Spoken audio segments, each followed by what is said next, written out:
Laissez-moi vous parler du design de cette BMW série 5 E34. Déjà, à titre personnel, c'est peut-être l'une des anciennes série 5 que j'apprécie le moins. C'est-à-dire qu'elle a un design un peu le cul entre deux chaises. C'est-à-dire qu'on a quand même une face avant très old school, avec les phares qui ne sont pas encore carénés, alors que celle-ci sera commercialisée jusqu'en 96.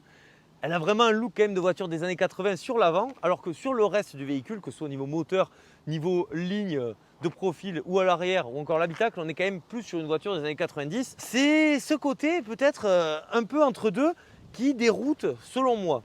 Ensuite, sur le profil, on a quand même quelque chose d'assez classique, mais la voiture se veut quand même beaucoup plus cossue que ses aïeuls.